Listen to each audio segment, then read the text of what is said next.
ये जो सर्वे है ये हमने पूरे कश्मीर वैली में की है, पूरे 10 डिस्ट्रिक्ट्स इसमें इन्वॉल्व हैं, और ये survey in collaboration with director of health और social department of social welfare के साथ हमने किया इमान्स ने। तो इस सर्वे में हमने देखा जो टोटल प्रेवलेंस है सब्सटेंस यूज डिसऑर्डर की, इलनेस की, या ड्रग एडिक्शन, जो लोग जिसमें मुब्तला जो कितने हैं, ये जिनको बार बार लेना पड़ता है ये नशा, वो है 2.87%। तो वो लगभग एस्टिमेट होता है 67,000 लोग हैं ऐसे जो इस ड्रग एडिक्शन की बीमारी में मुब्तला है, जो बीमार हैं।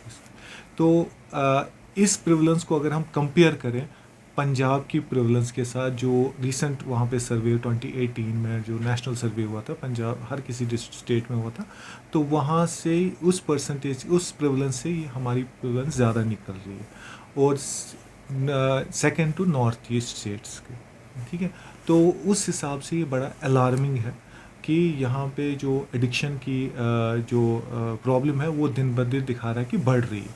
और इसमें हमने देखा कि जो एडिक्शन, जो ड्रग्स है, वो मोस्टली 97% या 97% वो ओपियोइड्स का इस्तेमाल कर रहे हैं। वो ओपियोइड्स मतलब हार्ड कोर ड्रग्स का, हेरोइन का इस्तेमाल कर रहे हैं। और इसमें एक और जो चौंकाने वाली बात थी कि अराउंड 70% जो लोग हैं इसमें, वो इंजेक्शन के ज़रिए इसका इस्तेमाल कर रहे हैं, और वो बहुत ही अगर देखा जाए बहुत ही ख़तरनाक तरीका, जिसकी वजह से बहुत सारी प्रॉब्लम्स, सेकेंडरी हेल्थ प्रॉब्लम्स हो जाती हैं। जैसे आपने सुना होगा कि हेपेटाइटिस सी का आजकल इन पेशेंट्स में बहुत ज़्यादा प्रेवलेंस देखी गई है, और जो हेपेटाइटिस बी या HIV भी ऐसे ही फैल जाता है ऐसे पेशेंट्स में।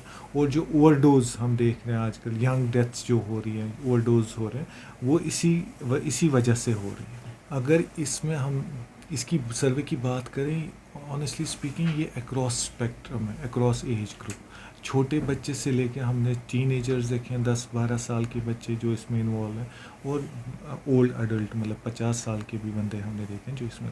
लेकिन अगर इस प्रिडोमिनेंस की बात करूँ, वो यंग अडल्ट्स में है ये ज़्यादा प्रॉब्लम।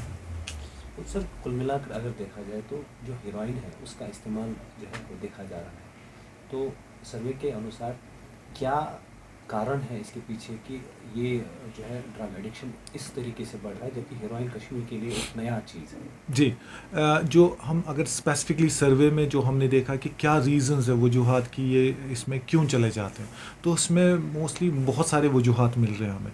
एक है कि पीयर प्रेशर, कि फ्रेंड दोस्तों का जो असर होना, मतलब अगर कोई फ्रेंड ले रहा है तो उसने उसकी वजह से ये भी ले रहा है, ये जो उस ग्रुप में आता है वो भी लेता है। तो तीसरा है कि क्यूरियोसिटी होती है और एक्सपेरिमेंटेशन वाली एक अर्ज होती है ऐसे इन यंग अडल्ट्स में, कि मैं देख लूँ ये क्या चीज़ है। फिर जो इम्पोर्टेंट है इजी अवेलेबिलिटी, कि बहुत ही ईजीली अवेलेबल है ये ड्रग्स।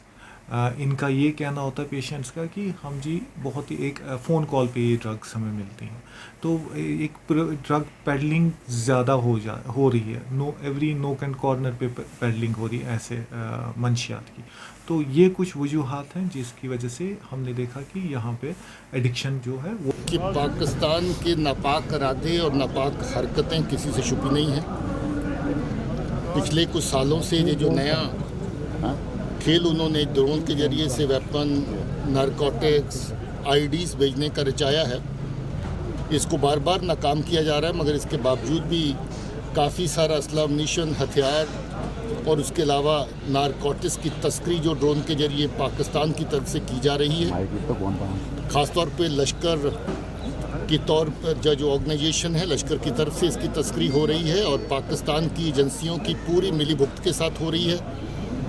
जहाँ से ड्रोन उड़ाए जाते हैं वहाँ पर पाकिस्तान की आर्मी की, रेंजर्स की तैनाती है। उनके समर्थक में, सपोर्ट में वो लोग अगर नहीं होंगे तो इस तरह की हरकत नहीं हो सकती है।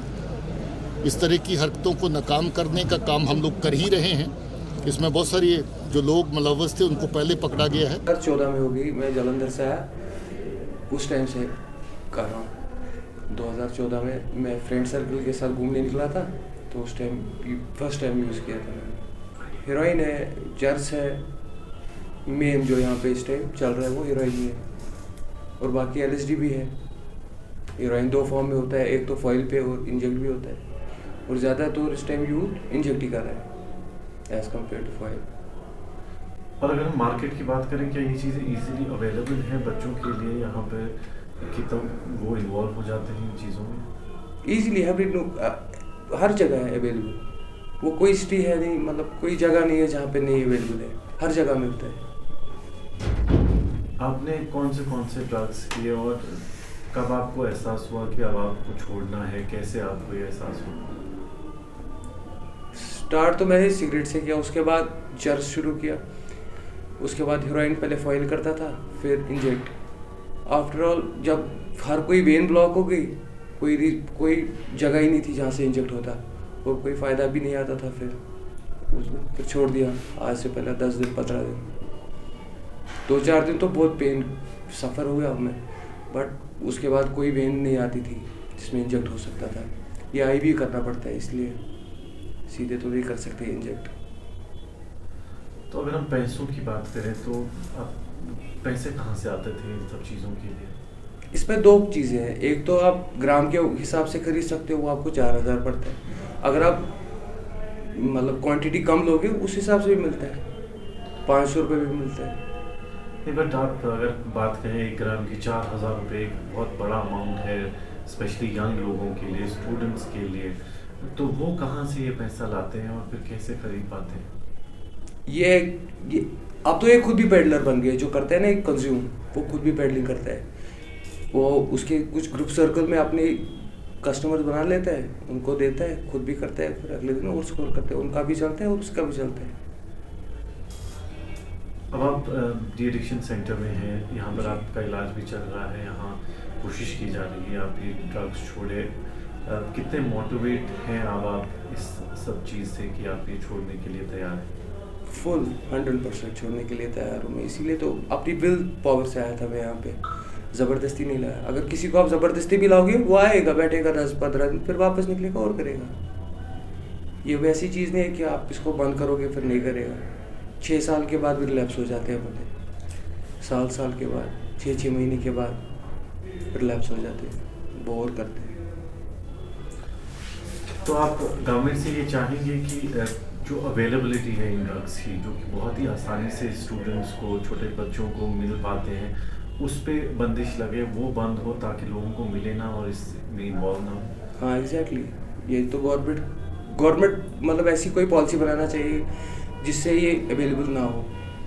और पेरेंट्स को भी सोचना चाहिए, अगर हमारा बच्चा सुबह निकलता है, ये करता क्या है, 1 महीना छोड़ दिया, पर ऐसा नहीं है कि ये दोबारा ऐसी गलती नहीं करेगा। फिर ये सब कुछ अपने घर फैमिली मेम्बर्स तक है, जो इन छोटे बच्चों को छूट पे छोड़ देते हैं, और शाम को जब वो आता है वो उसको ना खा पाता है ना कुछ, तो सो जाता है सीधा। ये नहीं सोचते इसने खाना क्यों नहीं खाया, इसका मतलब शेड्यूल जो इसका उठने का था वो भी बिगड़ गया, बाकी काम जो ये करता था वो भी नहीं करता, मतलब इस पर कोई ध्यान नहीं देता है।